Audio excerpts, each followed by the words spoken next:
Dear students, once again I am going to explain about the verbal and non-verbal representation. புரியுதுங்களா? verbal and non-verbal. இப்போ நிறைய இடங்களில் பார்த்தீங்கன்னாக்கா இந்த non-verbal, ஐ மீன் picture மூலமாக காட்டுறதை நம்ம பார்க்குறோம். இப்போ ஹாஸ்பிட்டலுக்கு போகிறோம், ஹாஸ்பிட்டலுக்கு போனால் கூட என்ன பண்ணுறாங்க, சில இடங்களில் வெர்பலாக போட்டுருவான்.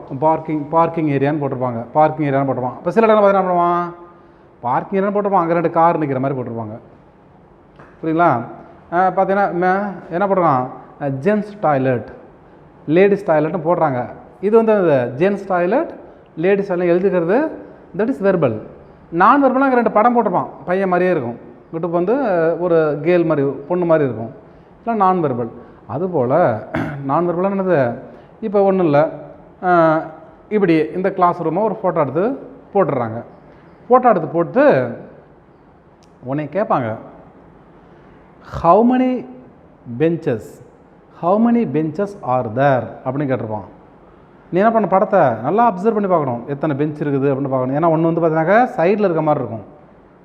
நீங்கள் பார்த்தீங்கன்னாக்கா இந்த சைடு ஒரு 4, இந்த சைடு 4, 8 பெஞ்சஸ்ன்னு சொல்லுவாங்க. அங்கே பார்த்தா 9 இருந்திருக்கும். அப்போ ஒரு மார்க் நம்ம இழந்து போயிடுவோம். அப்போ சரியாக அப்சர்வ் பண்ணணும். How many fans are fitted தேர்னு கேட்டிருப்பான். நல்லா பார்த்துங்க, how many fans are fitted on the சீலிங்னா 2 ஃபேன்ஸ் சொல்கிறோம்.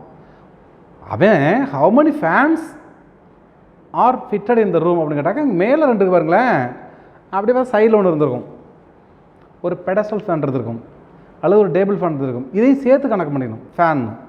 அப்போ அந்த அப்சர்வேஷன் நல்லா இருக்கணும். அதே போல் கொஸ்டினை கேர்ஃபுல்லாக படிக்கணும். அதுக்காக தான் அந்த நான் வெர்பல் போடுறது. புரியுதுங்களா? நான் ஏற்கனவே சொன்னது மாதிரி தான், நல்லா எல்லா விவரத்தையும் நல்லா தெளிவாக பார்த்துக்கணும். இப்போ கூட உங்களுக்கு ஒரு நான் வெர்பல் ரெப்ரசன்டேஷன் போட்டிருக்கேன். இது எதை பற்றினாக்க, நாங்கள் இதை மட்டும் போட்டிருக்கேன், right 3 sentences on your inference about the data. Your inference தான். இப்போ நீயாவே இதை பார்த்து என்ன பண்ணலாம், ஒரு டேட்டா எழுதலாம். அவங்க கொஸ்டின் கேட்கல, கொஸ்டின் கேட்டிருந்தாக்க வேறு மாதிரி. இப்போ கொஸ்டின் கேட்டாக்க இங்கே கேட்டிருப்பான், இது எத்தனை அது எத்தனை கேட்டிருப்பான். இங்கே என்ன பண்ணால் யுவர் இன்ஃபரன்ஸ் தான், நீ ஒரு கம்பேர் பண்ணி எழுதலாம், அல்லது இதோட இது அதிகம்னு சொல்லலாம். இந்த இயர் 1974ஓட 2014 எவ்வளோ வந்து வேரியேஷன் இருக்குது அப்படின்னு நீ சொல்லிக்க வேண்டியதான். ஓகேவா? இதில் மேலே வந்து ஒரு இது விட்டுருக்குறேன். அது என்னன்னாக்க, இங்கே பாருங்கள், study the following table which gives information about the development of tourism in Kashmir. இதுதான் முக்கியம். டூரிசம் டெவலப்மெண்ட் இன் காஷ்மீர் இது போட்டுறேன், இங்கே எழுதுகிற பாருங்க, டூரிசம் டெவலப்மெண்ட் இன் காஷ்மீர்.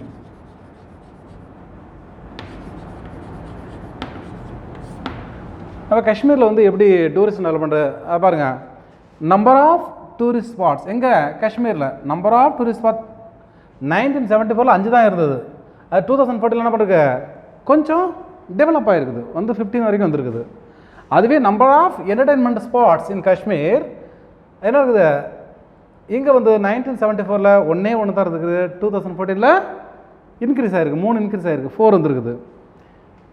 ஹோட்டல் அக்காமடேஷன், தங்கக்கூடிய விடுதி, ஹோட்டல் அக்காமடேஷன் 1974 காஷ்மீரில் எத்தனை தான், 12 இருந்துச்சு, 2014 45 ஆகிப்போச்சு.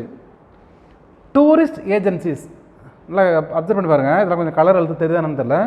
டூரிஸ்ட் ஏஜென்சிஸ் எவ்வளோ இருக்குது, 1974 காஷ்மீரில் இருந்தது 5 ஏஜென்சி தான் இருந்தது, 1914 25 இருக்குது.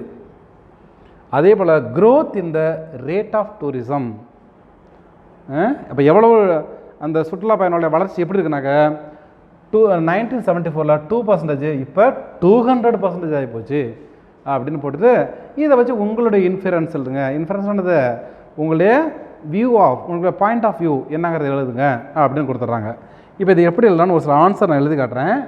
நீங்கள் இப்போ எக்ஸாமில் கேட்டாக்க நீங்கள் செய்யக்கூடாது என்னன்னாக்கா, சில பிள்ளைங்க நாங்கள் பேப்பர் கரெக்ஷன் போகும்போது பார்க்குறேன், some students they have written the same data table in the answer sheet.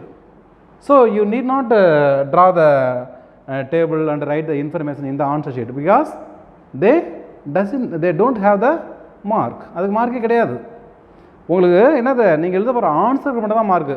இப்படி ஒரு டேட்டா கொடுத்தா அதுக்கு எப்படி சார் ஆன்சர் எழுதலாம்? இந்த மாதிரி போகிற மாதிரிலாம் ஆன்சர்ஸு பாருங்கள். ஆன்சர் பாருங்கள். மொத்தம் அதுக்கு என்ன 3 மார்க் கேட்டிருப்பாங்க. ஒரு 3 ஆன்சர்ஸ் எல்லாம் 3 பாயிண்ட்ஸில் தான் போதும். ஒன்று வந்து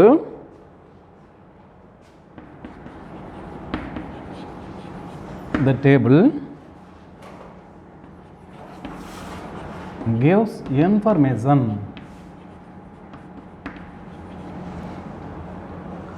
about the development of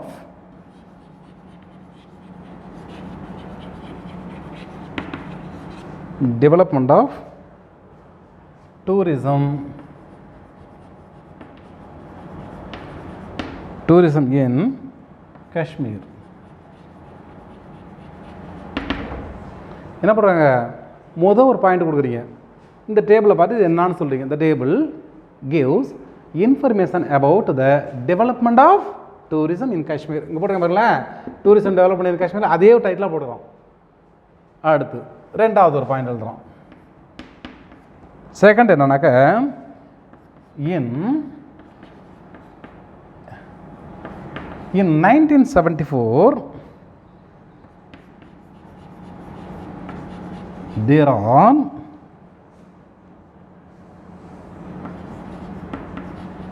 5 tourist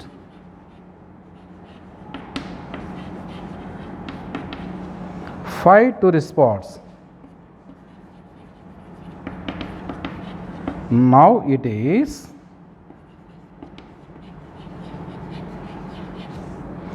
increased as 15 in 2014. அடுத்து என்ன பண்ண பாருங்க, ரெண்டா பாயிண்ட். In 1974 இங்கே பாருங்க, 1974 there are 5 tourist spots. முடிஞ்சு போச்சா ஒரு பாயிண்ட், அதிலே கண்டினியூ பண்ணுறோம். Now it is increased as, இப்போ என்ன பண்ணுது, இது 15ஆக, இந்த 5 நல்லா போடுவோம். Now it is increased as 15 in 2014. ரெண்டாவது point. Third,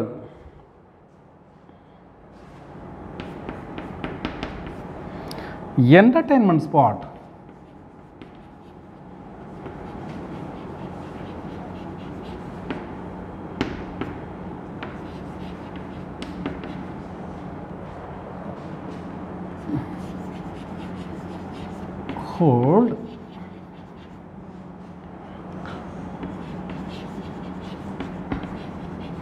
Hold accommodation to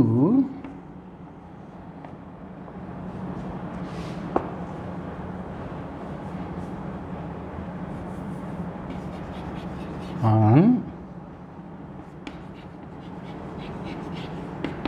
tourist agencies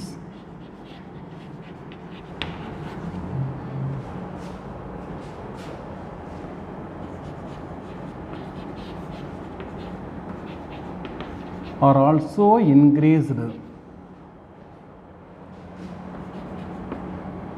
in 2014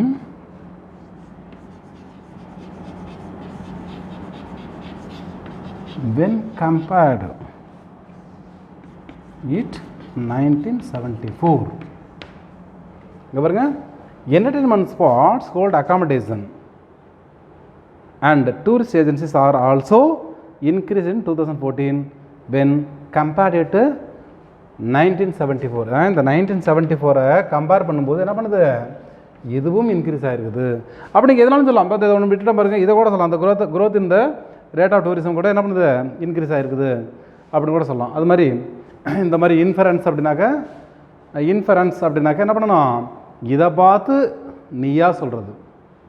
சில சமயம் இதை கொடுத்துவிட்டு இங்கே கொஸ்டினாக கேட்டிருப்பாங்க, அந்த கொஸ்டினுக்கு ஏற்றவாறு நீங்கள் ஆன்சர் எழுதணும். இது புரியுதுங்களா? அப்போ இதில் 3 விதமான வினாக்கள் கேட்பாங்க. 3 types of the question will be asked. One is the pie chart, வட்ட வரைபடம். Second one is bar diagram, பட்டை விளக்க வரைபடம். And third one is the data table, data table answer இப்படி கொடுத்துருவான். இந்த 3க்குமே நீங்கள் இப்போ நான் நடத்துகிறத நீங்கள் ப்ராக்டிஸ் பண்ணாவே you can get more mark. Thank you for வாட்சிங் த வீடியோ.